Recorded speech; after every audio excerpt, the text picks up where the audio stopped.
back to the deep dive. We're here to, well, break down complex, really cutting-edge research into the kind of insights you can actually use. Glad to be here. Today, we've got a, I think, truly fascinating mission.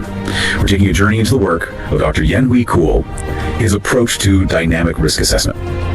It's really setting a new bar for operational technology, OT, cyber resilience. It really is, and it's this incredible fusion, you could say. We're looking at a highly sophisticated risk model, the binary Yin-Yang algorithm. It's empirically validated, used internationally. Right. But here's the kicker. It's fundamentally grounded in ancient Chinese wisdom. We're talking the I Ching, the Book of Changes, and even Sun Tzu's Art of War. Wow. Okay, so ancient strategy meets modern data science. Precisely. And crucially, this isn't just theory. It's a methodology. Government, bodies, private companies, they're actually using it successfully right now to solve really complex operational risks. It finds those practical, efficient solutions. That blend is immediately compelling. And the timing feels so vital because the problem Dr. Ku is tackling, it's the erosion of critical infrastructure resilience. You know, the systems running our power grids, water plants, manufacturing. Exactly. So if we're starting this deep dive, what's the core issue? Why are current approaches to securing these systems, well, falling short? It's kind of a perfect storm, really. Three main things. First, resilience is just being worn down by these outdated static risk models. They're built on old assumptions, always looking backward. Fighting the last war. You got it. Second, response efforts are often fragmented, reactive. Especially that split between IT and OT teams, information tech and operational tech. They're often not on the same page. Which leads to Massive uncertainty. That's the third piece. Asset owners, operators, they face this huge question mark about defining and quantifying resilience. They often don't really know what a major cyber disruption looks like for their facility. they don't know the breaking point. Exactly, or how much disruption their critical systems can actually take before, things cascade into physical failure. It's a huge blind spot. So if the system gets hit, they're not sure exactly when things go from bad to catastrophic. Yeah. It's not just about ticking compliance boxes. Yeah. It's existential. It absolutely is. Think about it. If your plant can only afford to be down for, say, 4 hours, but your recovery plan kind of assumes 8, that gap, that's where disaster happens. Right. And if you're just relying on generic checklists from 5 years ago, you're completely missing the boat on a threat landscape that shifts, practically daily. And this is precisely why Dr. Kua's work is so critical. He introduces this dynamic model. It moves beyond those external historical assumptions to dig deep and uncover the internal organizational flaws, the hidden stuff. He calls them endogenous problems. Endogenous problems. So the internal weaknesses, like hidden fault lines within the organization itself, operational, structural. That's the perfect analogy. Okay, so that's our mission today then. Understanding how this binary Yin-Yang algorithm works, almost like a diagnostic tool. Using that blend of strategic foresight, ancient wisdom, and hard data analysis to expose those internal issues, paving the way for resilience that's truly adaptive. Exactly, moving beyond hope and into strategy. All right, let's jump into section 1, because to really grasp why we need this dynamic approach, we first have to understand just how badly the static one is failing. And the Jaguar Land Rover cyber attack case study, that seems like a stark place to start. It really highlights the stakes. It's a necessary, sobering example. The financial fallout from that single incident. Across the UK supply chain, the estimate was a staggering 1.9 billion. 1.9 billion. That number's so shocking because it wasn't just JLR, right? It spread. Oh, absolutely. The impact rippled outwards. The Cyber Monitoring Center figured it hit over 5,000 other organizations downstream. Think component suppliers, multi-tier chains, dealerships, the whole ecosystem. Yeah, the modeled loss actually ranged from 1.6 billion up to 2.1 billion, which just shows you how these industrial disruptions, they don't spread evenly. It's non-linear. That range itself, 1.6 to 2.1 billion. That's a £500 million difference. That's huge. Yeah. What makes those estimates swing so much? What are the key assumptions Dr. Ku pointed out? They're incredibly sensitive to two things, both deeply rooted in OT operational technology reality. First, the exact date when full production gets back online, and second, the profile of that recovery. Is it a smooth ramp up, or does it sputter? Okay, full production restoration. In a complex car plant, that's not just flicking a switch on IT servers, is it? Not even close. You're talking about confirming the integrity of potentially thousands of PLCs, programmable logic controllers. Verifying the process data in the SCADA systems hasn't been corrupted. Ensuring all the complex robotics, the timing is perfect and crucially safe. So let's say, hypothetically, the paint shop's robotic control system. Maybe it runs on a specific older PLC model. If verifying and restoring that took just 2 extra days because the firmware got subtly corrupted. Bingo. That delay could easily push the total loss estimate from that lower 1.6 billion figure towards the higher 2.1 billion.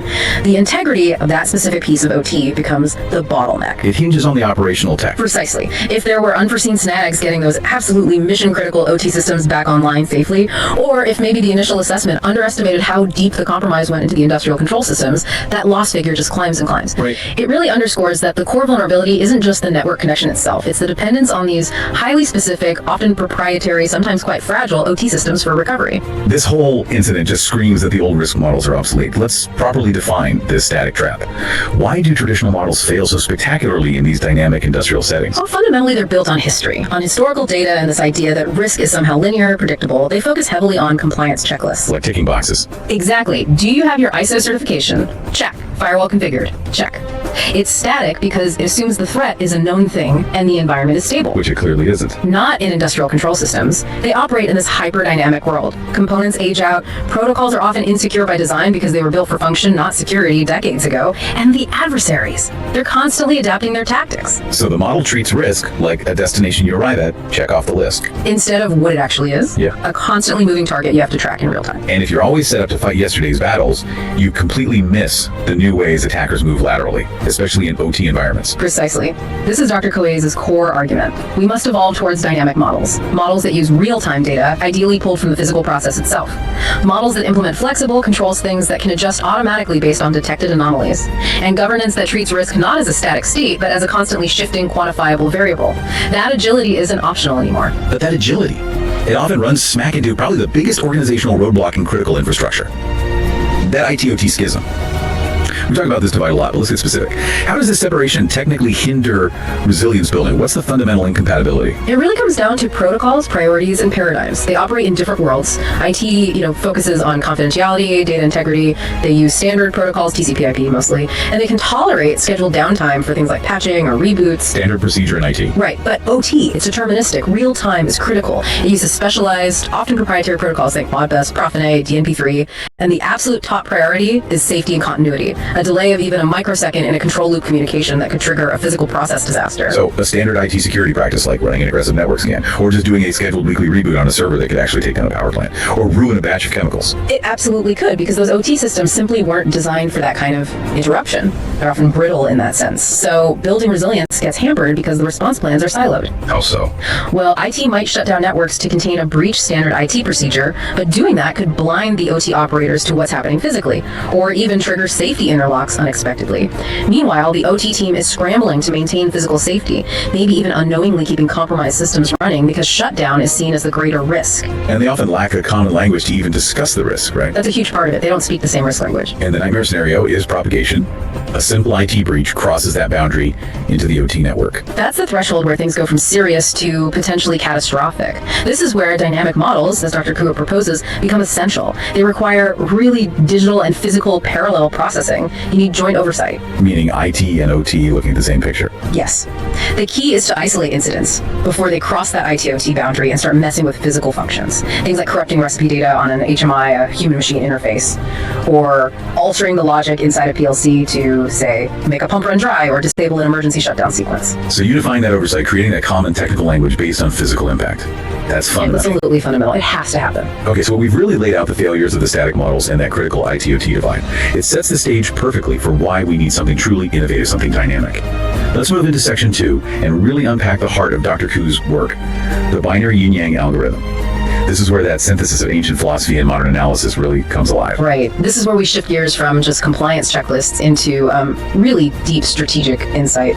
The algorithm itself, it's a dynamic risk assessment framework. Its roots are in the principle of continuous change found in the I Ching. The book of changes. Exactly. And that's integrated with the tactical need for adaptation, which draws heavily from Sun Tzu's Art of War. So it's not just a tech upgrade, it's a whole philosophical approach to resilience. It recognizes that the organization's internal health is what ultimately dictates its technical security posture. A philosophical shift, combining that Eastern strategic thinking with rigorous Western analytics, which makes sense given Dr. Ku's background in quantitative finance and data science. But I imagine some listeners are thinking, okay, how does a framework based on 3,000-year-old wisdom actually translate into hard numbers for securing, say, a modern SCADA system? Can we move past the metaphor? How does it work? That's the key question, isn't it? The I Ching is built on the binary opposition of yin, that's the broken line, and yang, the solid line. You stack 6 of these lines together, and you get 64 possible combinations, the hexagrams. Each represents a fundamental state of change or strategic situation. Okay. Binary lines. Right. The algorithm uses this binary structure to dynamically model risk factors. Think of the lines as dynamic weights. Yang, solid, active, maybe external, could represent external threats, attack vectors, high-risk exposure points on the network. Makes sense. Then yin, broken, passive, internal, represents those endogenous factors we talked about. Procedural weaknesses, maybe poor communication between departments, technical debt from old systems, lack of integration, the internal stuff. Oh, how does data fit in? The algorithm takes real-time OT data process variables like temperature or pressure, network access logs, configuration change alerts. And it analyzes this data, assigning weights based on whether the signal reflects an internal vulnerability, a yin condition, or an external pressure, a yang condition. The resulting hexagram configuration, the specific pattern of 6 lines, it doesn't magically predict the future attack. What it does is diagnose the current strategic state of the organization's resilience. It tells you, with analytical backing, exactly where internal bottlenecks are amplifying external pressure. So, the genius isn't necessarily predicting the exact attack vector, but diagnosing the endogenous problems, the internal weaknesses that pretty much guarantee an attack will succeed if pressure is applied there. Let's focus on that term again. Can you give maybe 2 or 3 really specific, detailed examples of these internal organizational flaws in an OT context that a standard checklist model would just completely miss? Sure. A standard model checks, do you have multi-factor authentication? Yes. No, it won't flag this. Example 1, let's call it the procurement policy flaw. The real endogenous flaw isn't the unpatched firewall itself. It's the company's procurement policy that mandates using an old, unsupported legacy vendor because they offer the lowest initial cost. Short-term savings leading to long-term risk. Exactly. It guarantees future technical debt. It creates a known vulnerability that you literally cannot mitigate with standard patches because the vendor doesn't support it anymore. That's a structural vulnerability baked right into the business logic. A checklist won't see that. That's a great example. That's another one. Okay. Example 2. The data custody dispute. Here, the endogenous flaw is organizational friction. It's the lack of integration where, say, the IT team owns network visibility tools, but the OT operations team has sole control, sole custody of the critical process data logs needed for effective, real-time anomaly detection in the physical process. And they won't share. Right. Maybe due to turf wars, trust issues, maybe just different priorities, their refusal to share or integrate that data creates a massive blind spot. It basically guarantees delayed detection of any subtle process manipulation. Traditional models just skim over these cultural, governance-level weaknesses. The organization is effectively crippling its own ability to react quickly. Okay, let's use the structure Dr. Kuo provides using hexagrams to explore these strategic insights. Let's start with hexagram 29, Kin, the abysmal water. Sounds ominous. It represents peril, danger, specifically repeated danger, falling into the same trap again and again. This links directly to the failure of those rigid conventional models. When organizations just keep applying the same static processes, when they don't address the root cause, the endogenous flaw, they're basically guaranteed to fall back into the abyss, into the same problem. So it aligns with Sun Tzu's know yourself. You have to understand your internal weaknesses. Precisely. In an OT context, Kang isn't just the pipeline bursting. It's the operator who keeps resetting the pressure alarm without figuring out why it's alarming. Maybe it's underlying corrosion caused by deferred maintenance due to budget cuts. They treat the symptom, not the disease, ensuring the danger will return. So if the algorithm identifies a can state, it's a signal flare saying, stop patching symptoms. You need a deep dive into your internal governance, your maintenance protocols, maybe even your budget allocation, not just let's harden the perimeter again. Exactly right. It directs the focus inward. Okay, so if Kane diagnoses that rigidity, that cycle of repeated danger, how does the model encourage the kind of proactive, decisive action you need before a small breach becomes a full-blown catastrophe? Yeah. This seems to lead us to Hexagram 43, Gwai, which means breakthrough. Yes, Gwai is about decisive action resolution. It demands preemptive strategic thinking. Remember Sun Tzu's highest form of victory, subduing the enemy without fighting. Correct. Winning before the battle starts. In cyber resilience, that translates to identifying the subtle early signals of disruption. Things happening inside seemingly stable systems that might indicate an attacker has already gained a foothold maybe months ago. These signals could be tiny fluctuations in temperature logs that are just slightly off baseline, or maybe minutely aberrant timing in PLC command responses. Yeah. Things a standard intrusion detection system would probably just dismiss as noise or normal variation. So the Gwai state forces you to look beyond just network traffic anomalies and peer into the actual process data itself, looking for those faint signals. Yes. If the model flags the state, it's signaling that a breakthrough is imminent. Either the organization needs to make a decisive move to solve the underlying vulnerability, or the attacker is about to exploit it. It's a critical juncture. And the algorithm's ability to spot these precursors, these early warnings, rooted in endogenous weaknesses that an external attacker could leverage.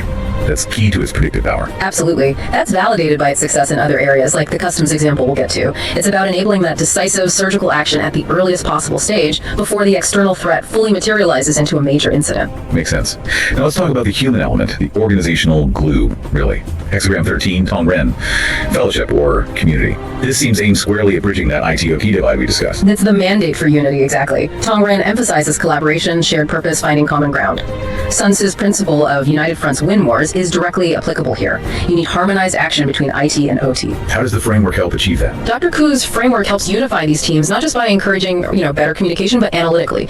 It creates a common risk language based on potential process impact. It forces the Chief Information Security Officer, CISO, and the head of plant operations to look at the same risk dashboard, share oversight, and agree on the same priorities based on physical consequences, not just network alerts. So they need a clear, agreed-upon governance structure that says, when this specific type of alert fires, both the security team and the engineering team know immediately whether the top priority is, say, immediate shutdown of a process line or trying to maintain operation under duress while containing the issue. Correct. Cybersecurity can't be bolted on afterwards by IT. It has to be embedded right into engineering design, procurement decisions, daily operations, just like safety standards are.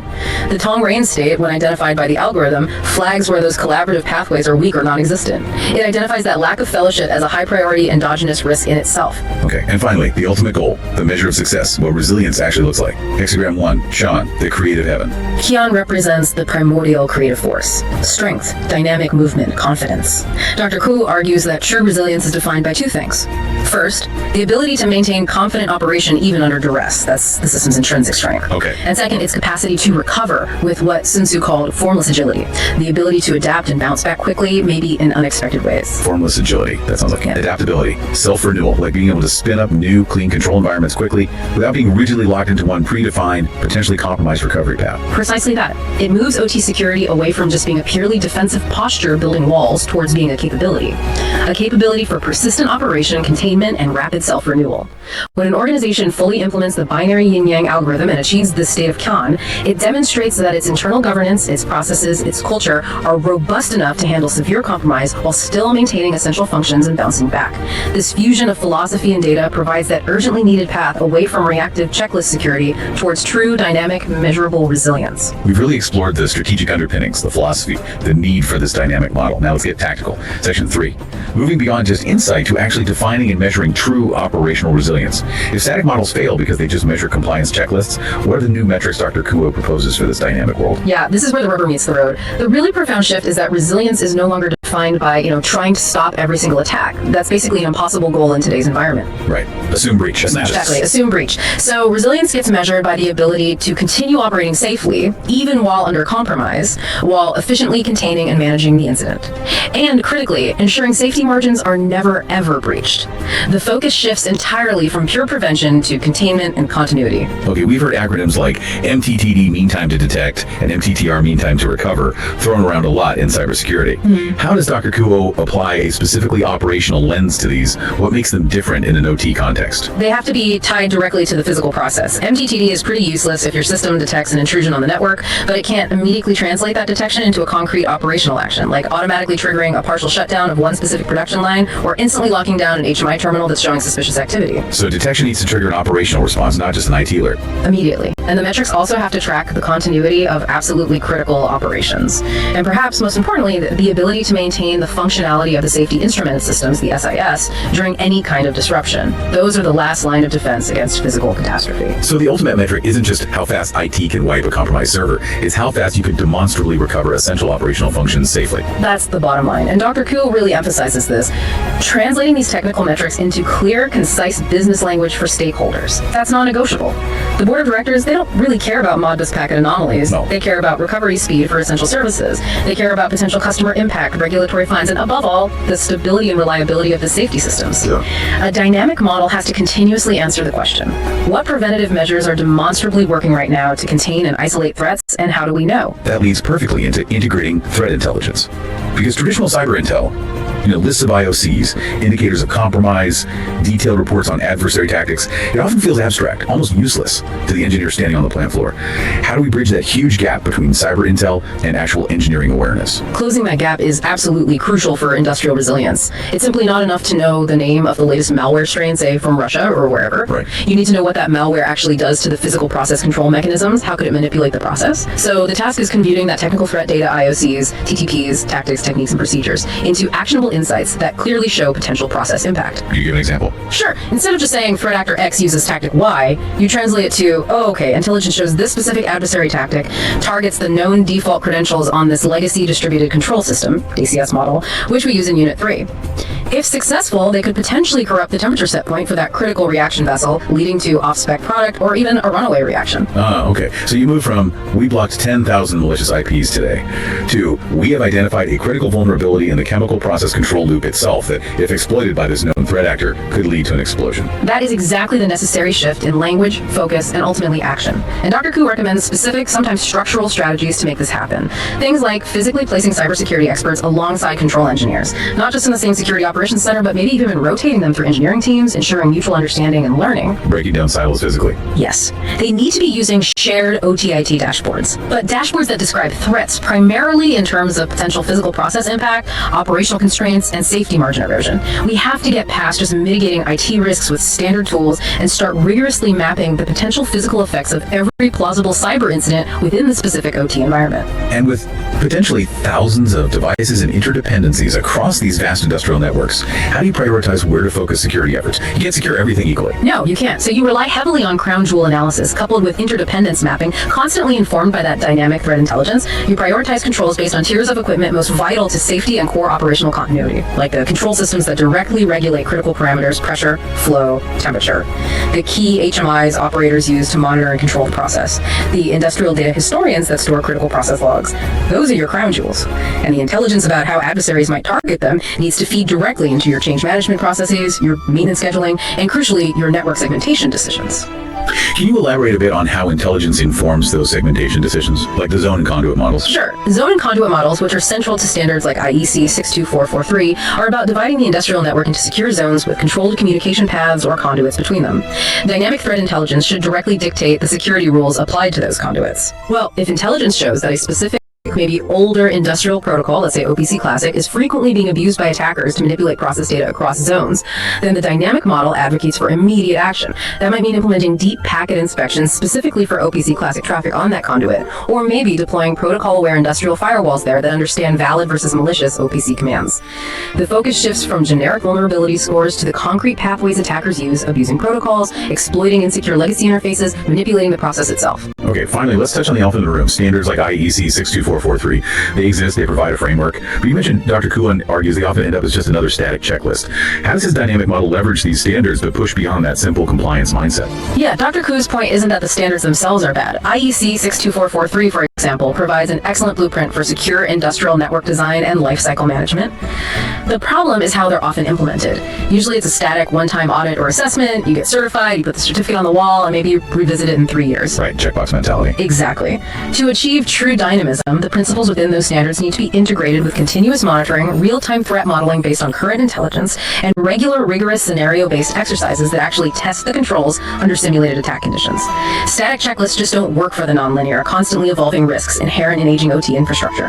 The dynamic model demands continuous threat-driven assessments where prioritization is explicitly based on predicted process impact, ensuring your security posture evolves just as fast as the threats do. Okay, moving into section 4. This feels crucial because it addresses the necessary cultural and strategic shifts. Technology and standards are tools, right? But it's the organization, its mindset, its internal structure that's the real decider for resilience. And Dr. Kua points out a significant misallocation of resources here. Where are companies typically wasting money when they think they're improving security? It's a common pattern. There's this tendency to heavily overinvest in the latest detection and alerting technologies, the shiny new tools, AI-powered threat hunting, next-gen firewalls, all that stuff. Feels good on paper. It does. But often this happens while simultaneously neglecting the absolute core fundamentals, the basics that actually determine how quickly you can recover and whether you can maintain mission continuity during an incident. So you see these enormous budgets poured into sophisticated perimeter defenses and detection platforms, yet the critical internal infrastructure remains, frankly, shockingly brittle. It's like buying really expensive high-tech curtains for your house while ignoring the fact that the foundations are crumbling. That's a perfect analogy. And what are those overlooked basics? The foundational elements that make the difference between a contained incident and a catastrophic multi-week shutdown. What are they? They're almost painfully simple, yet often poorly executed. Things like truly accurate asset visibility, knowing every single device on your OT network, its firmware version, how it's connected. Proper network segmentation that is rigorously enforced, not just designed. Solid configuration control, knowing when changes are made and if they're authorized. Tested, ideally immutable backups. And crucially, practice recovery plans. Practice being the key word there. Absolutely. Dr. Ku's research consistently shows that resilience isn't primarily achieved by spending more money on more tools. It's fundamentally about improving system awareness, knowing what you have and how it works, and enforcing procedural discipline. Actually following the checklists for maintenance, actually running through the incident response playbooks regularly, making sure those backups are tested quarterly, That's the difference between a 4-hour blip and a 4-week operational nightmare. Investment needs to be redirected towards strengthening those fundamental layers that directly support mission continuity and recovery. So the goal needs to shift away from this perhaps unrealistic focus on stopping 100% of attacks towards ensuring you can reliably survive the inevitable compromise.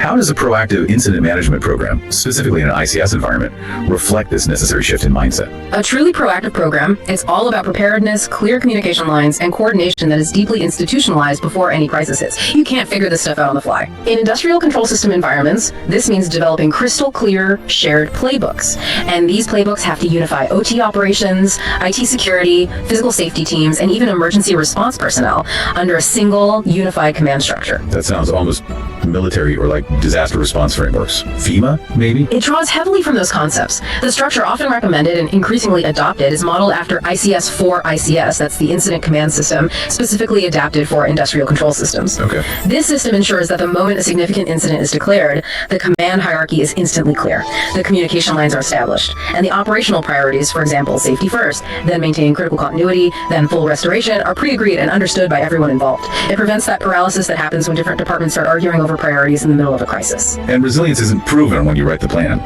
Resilience is proven in the exercises and the drills, not after the incident happens.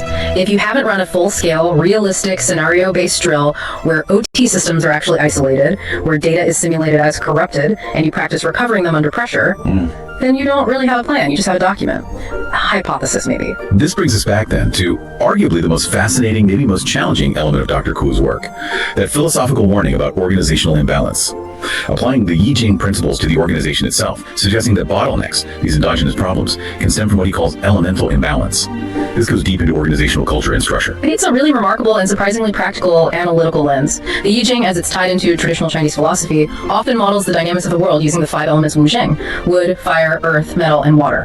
In an organizational context, each element can be seen as representing a type of energy, a function, or a characteristic. And the core idea is that imbalance among these elements creates systemic dysfunction. It's the ultimate source of those deep-seated endogenous problems. Can you break down an example? Let's take the metal element. What might that represent in a company, and what happens if there's too much of it? Okay.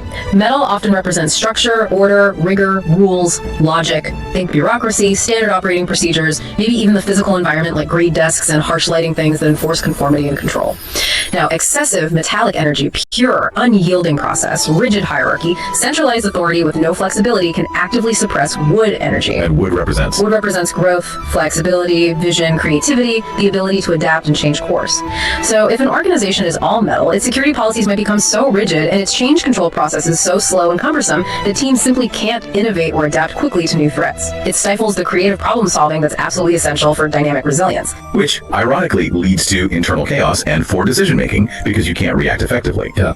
The organizational equivalent of, what do the outline call it? A qi leak zone, or an excess yin condition. Exactly. That rigidity, that excess metal, or maybe excess yin passivity, resistance to change, it paralyzes effective decision-making and execution. You can see other imbalances too. An organization with excess fire, maybe too many urgent projects, constant crisis mode, high burnout, inevitably takes security shortcuts. They prioritize speed over safety or process. Makes sense. Or one with excess water representing maybe overanalysis, fear, paralysis by committee might defer critical maintenance indefinitely, allowing known vulnerabilities to fester because they can't reach a decision on how to fix them. This whole elemental metaphor, while sounding philosophical, powerfully reinforces the need for genuine cross-disciplinary thinking and strategic alignment. It argues that the organization's governance, its culture, its processes need to reflect a balanced, integrated approach that values both rigor, metal, and agility, wood, both stability, earth, and flow. So if that structural imbalance is the core warning, what's Dr. Ku's vision for the future state? What's the cultural shift needed to unify these potentially conflicting energies for genuine resilience? His vision is really one of fundamental merger. A future where safety, cybersecurity, and operational reliability are not treated as separate disciplines with competing priorities, but are merged under one unified, holistic approach to operational resilience. How does that change things day to day? It means the cultural shift has to treat OT cybersecurity not as some technical add-on managed by the IT department, but as a core safety and reliability function. It has to be embedded in every engineering design decision, every maintenance procedure, every procurement contract, right from the start. So the future of industrial operations, it has to be built on the principle that production capability and protection capability function together by design. It's not a trade-off, not a choice between the two. By design, absolutely. That's the goal. However, Dr. Ku offers a rather sobering observation alongside that vision. He expresses concern that technology alone, or even new regulations, probably won't be enough to spark the necessary change at the speed required. Why not? Because true, rapid progress in securing critical infrastructure often seems hindered less by lack of funding funding or fancy tools, and more by the organization's own inertia, its inability or perhaps unwillingness to recognize and decisively act upon its own internal flaws, those deep-seated endogenous problems. We've really covered the depth of the philosophical approach, the dynamic model, the cultural imperative. But as you mentioned earlier, this isn't just an interesting theory, it's backed by solid evidence. Section 5 is all about that proof. The academic validation and the quite extraordinary real-world impact of the binary yin-yang algorithm. Yes, and the academic piece is pivotal. It's what demonstrates that this isn't just, applying metaphors. It shows the underlying analytical rigor. The binary yin-yang algorithm is substantiated by robust empirical validation in several internationally peer-reviewed journals. And these studies confirm its unique ability to actually uncover those deeply embedded endogenous issues we've been discussing. That kind of cross-disciplinary acceptance from strategic thinking to hard data is pretty rare. Yeah. Can you highlight some of the specific publications or academic indexes that really affirm the model's efficacy and rigor? Certainly. His research, which heavily leverages quantitative modeling and data science, has appeared in journals that demand a very high level of analytical proof. We're talking publications like the World Customs Journal, which is intensely focused on trade security and risk management, and also the Quarterly Review of Economics and Finance. Now, that's significant because it's indexed by both Scopus US and EconLit, major databases for high-level economics and finance research. Publishing there positions Dr. Kua's work squarely within the realm of sophisticated quantitative financial modeling and economic analysis. So it validates that the complexity tackled by the dynamic risk assessment, even with its roots in Yijing philosophy, is fully compatible with, and apparently in many cases superior to, standard Western quantitative methods. Exactly. It shows the method stands up to intense scrutiny. Dr. Ku's own PhD is in finance, and that discipline provided the initial foundation for applying this kind of data-driven rigor to these complex, often messy, real-world problems. That fusion, again, finance, data science, ancient strategy, it's potent. And maybe the most compelling proof of practical efficacy comes from its actual deployment in, of all places, Customs and Border Security. It demonstrated incredible predictive power there. Yeah, this is really the standout, large-scale success story that validates the core methodology. Authorities implemented what was called the manifest monitoring model. It uses the binary yin-yang approach to dynamically assess the risk associated with incoming cargo shipments based on manifest data. They were dealing with huge data sets. Massive data sets. But here's the amazing part. Using only 1 year's worth of historical customs data to train the model, the results were, well, revolutionary for them. How revolutionary are we talking? In just the first 6 months of deployment, they achieved an absolutely astounding 90% success rate in correctly predicting which shipments were high risk. 90%. Wow. And that accuracy directly led to the interception of nearly a metric ton of illicit drugs, including significant amounts of methamphetamine. A 90% success rate in a field like customs targeting, which historically has often struggled with hit rates in the low single digits. That's not just an improvement, that's a paradigm shift. Yeah. What was the model identifying that traditional static risk profiling was missing? That's the key. Static models typically look for obvious red flags, incorrect paperwork, shipments from known suspicious companies, maybe unusual routing. The dynamic yin-yang model, because it looks for imbalance and subtle patterns, was able to identify complex, coordinated patterns of behavior and anomalous shipping configurations that looked completely benign on the surface. It found the hidden signals. It detected the endogenous flaw within the trade system itself, the structural weakness, the coordinated misalignment in shipping practices, the subtle deviations from normal patterns that allowed the illicit goods to flow relatively undetected by older methods. By quantifying those yin factors, the internal structural anomalies or inconsistencies, and the yang factors, external pressures or operational deviations, it could filter these massive data sets and pinpoint hidden risks with almost surgical precision. And that success directly validates its capacity for risk prevention and predictive outcomes. Skills directly translatable to finding those hidden endogenous vulnerabilities in critical OT infrastructure. Absolutely. The underlying methodology is about identifying systemic risk stemming from internal imbalances and subtle deviations. Regardless of the specific domain, it proves the model's power. So the methodology is clearly a generalized approach for dealing with complexity. It spans far beyond just OT cyber risk. Exactly right. Dr. Ku's expertise and the application of this core methodology extend into areas like ESG sustainability planning, carbon management strategy, optimizing global supply chains, and complex financial modeling. The analytical rigor is universal. And his goal across these fields? His goal seems consistent: to help organizations make more informed, more balanced decisions by merging that deep philosophical insight, the ability to perceive underlying dynamics, relationships, and the nature of change, with a rigorous analytical discipline of financial expertise and cutting-edge data science.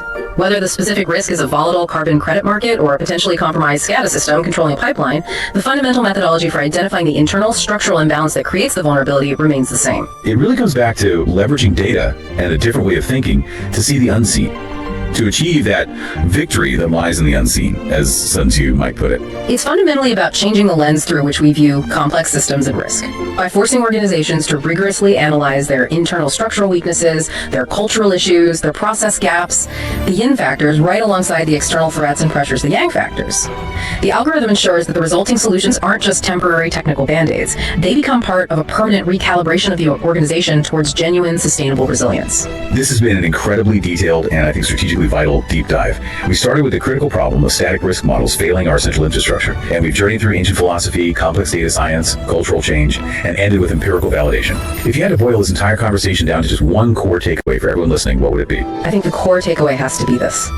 True resilience, the kind that allows critical operations to persist under pressure, it's fundamentally a cultural outcome. It's not something you can just buy off the shelf. Not just a technology purchase. Exactly. It's achieved through a really profound organization-wide cultural commitment to integration, genuinely unifying IT, OT, safety, business governance, and adopting a strategic framework like Dr. Kuo's binary Yin-Yang algorithm that is designed to evolve under duress. It needs to be driven by analytical rigor, absolutely, the data has to be there, but it also needs that philosophical foresight, that willingness to constantly look inward and confront your own internal flaws, your endogenous problems, recognizing them as the biggest amplifiers of any external threat. Before we wrap up, let's quickly revisit those 3 key questions Dr. Kuo insists organizations need to ask themselves, not just annually, but daily. These feel like the active management principles that really define this dynamic approach to continuous improvement. Yes, these 3 questions really define whether an organization is genuinely resilient and forward-looking.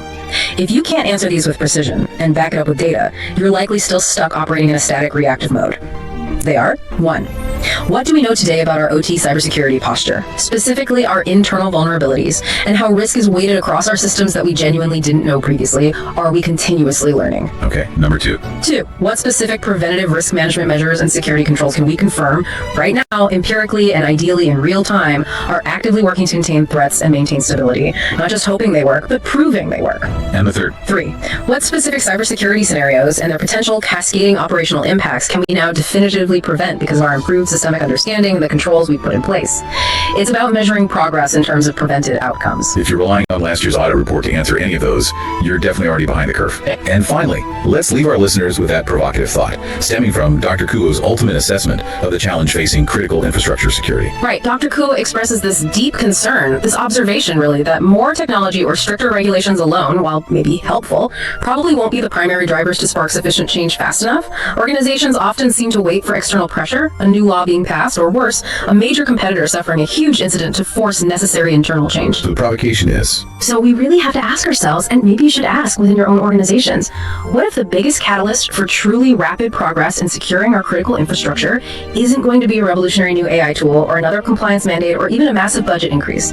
What if the most powerful catalyst is simply, finally, acknowledging the organizational and cultural gaps that still remain, those structural imbalances, the elemental issues, the Yi-Jing perspective highlights, and finding the collective will to act decisively on the strategic wisdom we arguably already possess to fix those deep-seated endogenous problems first.